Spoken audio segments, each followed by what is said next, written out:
हरे कृष्णा। तो आज हम जानेंगे कि माला में चैंटिंग कैसे करते हैं, किस प्रकार से होती है माला में चैंटिंग। तो जो माला होती है वो कुछ इस प्रकार की होती है, इस प्रकार की होती है माला। मेरी तो तुलसी की माला है, अगर आपके पास तुलसी की माला नहीं है तो नॉर्मल माला में भी चैंट कर सकते हो। और बेसिकली कहते हैं कि तुलसी की माला आप तभी धारण करें जब आप 4 रेगुलेटिव प्रिंसिपल पालन कर रहे हो। No meat eating, no gambling, no intoxication, no illicit sex. जब आप ये 4 रेगुलेटिव प्रिंसिपल पालन करो तब आप तुलसी की माला धारण करें।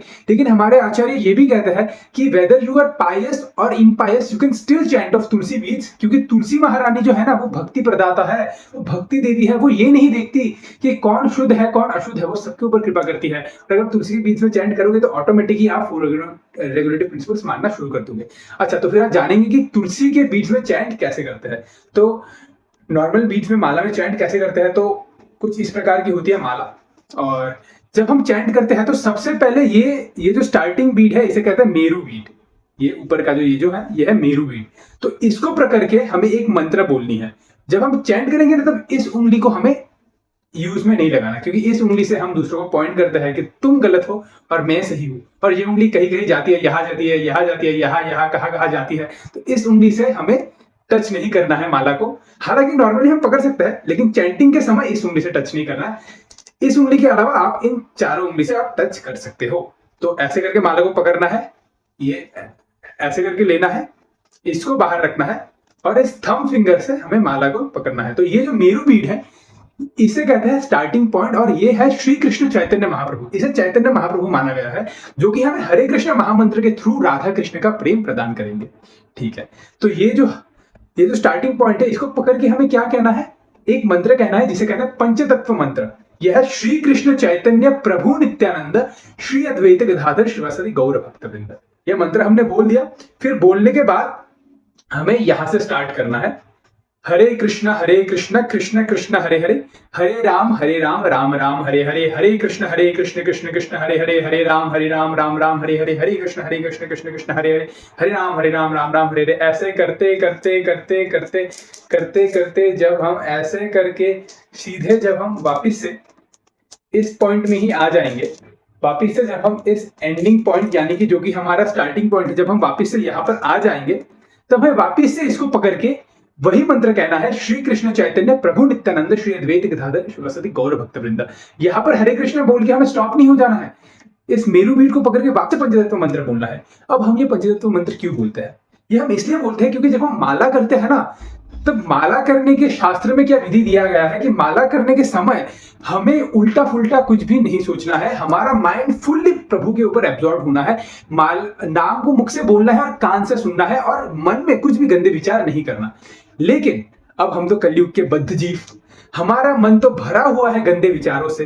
तो माला करे या भगवान की भक्ति करे या भगवान की पूजा करे, मन में कुछ ना कुछ तो गंदे विचार चलते ही रहता है, या फिर कोई भी मेटेरियल थॉट्स चलते रहते हैं माला करते समय। अरे मैंने तो अपना होमवर्क नहीं किया, अरे मुझे तो उसको कॉल करना था, अरे मुझे तो वहां जाना था, अरे मैंने ये नहीं किया, अरे मैंने वो नहीं किया। ये सब चलते रहता है, भगवान का स्मरण बहुत ही कम होता है। तो ये क्या होता है ना, जब हम कुछ भी मेटेरियलिस्टिक चीजें सोचते हैं या फिर कुछ भी गंदे विचार करते हैं माला करते समय, तब ये नाम अपराध में काउंट होता है, क्योंकि 10th ऑफेंस में आता है inattentive while chanting is an offence. ये एक ऑफेंस है चैंटिंग के समय इनअटेंटिव होना, और कलयुग के बद्ध जीव तो इनअटेंटिव ही रहता है। तो इसलिए जब हम ये पंचतत्व मंत्र कहता है श्री कृष्ण चैतन्य प्रभु नित्यानंद श्री अद्वैत गदाधर शिवासदि गौर भक्तवृंद, तब क्या हो जाता है, माला करते समय जितने भी सारे अपराध होते हैं ना, सारे अपराध चैतन्य महाप्रभु माफ कर देते हैं। तो इसलिए ये जो पंचतत्व मंत्र है ना, ये पंचतत्व मंत्र इज मोर पावरफुल देन हरे कृष्ण महामंत्र। अच्छा, शास्त्र में तो हमारे आचार्य बताते हैं पंचतत्व मंत्र ज्यादा पावरफुल है हरे कृष्ण महामंत्र से। तो हम पंचतत्व मंत्र का जाप क्यों नहीं करते, क्योंकि चैतन्य महाप्रभु ने हमें कहा था कि हरे कृष्ण महामंत्र का जप करना है, और हम लोग चैतन्य महाप्रभु के फुटस्टेप्स में चलेंगे, खुद से नहीं निकालना है। चैतन्य महाप्रभु के फुटस्टेप्स पे चल के हरे कृष्ण महामंत्र का जप करना है, और नाम अपराध काटने के लिए हमें क्या करना है, श्री कृष्ण चैतन्य प्रभु नित्यानंद श्री अद्वैत गदाधर शिवासदि गौर भक्तवृंद, ये बोलना है। और जब हम यहां से स्टार्ट करके जब हम वापस से एंडिंग पॉइंट में पहुंचेंगे ना, और मंत्र जब हम बोलेंगे तब वापस से यहां से स्टार्ट नहीं करना, तब माला को घुमा देना है, घुमा के ऐसे स्टार्ट करना है। क्योंकि ये जो है ना, ये चैतन्य महाप्रभु है, इनको हम लांग के नहीं जा सकते, ऐसे करके हम लांग के इनको हम ऐसे करके हम लांग के नहीं जा सकते, तो लांघना नहीं है इनको।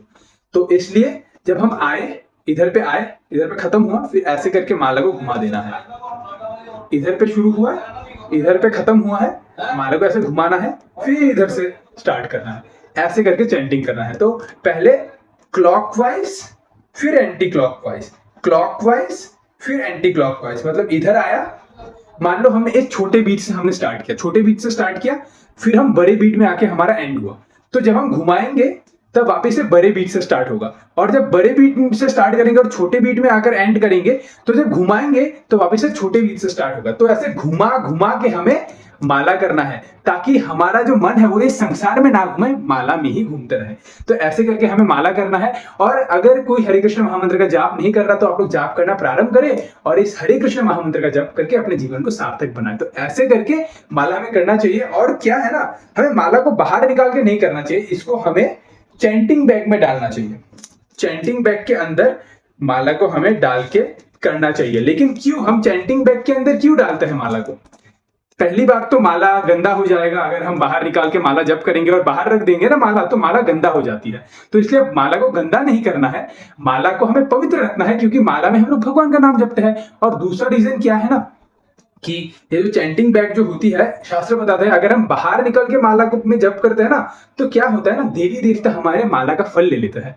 इसलिए माला को हमेशा ढक के रखना चाहिए, सबके सामने माला को नहीं निकालना चाहिए। और ये माला बहुत, और ये चैंटिंग बैग बहुत ही ज्यादा कन्वेंशनल है। देखिए उंगली का छेद पहले से बना हुआ है, आपको अलग से ऐसे हटा के नहीं रखना होगा, पहले से उंगली का छेद बना और अंदर आराम से आप चैंट कर सकते हो। और इस होल का मिसयूज ना करें, हाथ में फोन लेके ऐसे स्क्रॉल ना करें, मिसयूज नहीं करना है, इसके हमें अच्छे से चैंटिंग करना है। तो माला की भी प्रोटेक्शन रहेगी, हाथ भी गर्म रहेगा ठंडे के समय, और माला भी अच्छे से हो जाएगी। तो ऐसे करके आप माला में चैंटिंग कर सकते हो।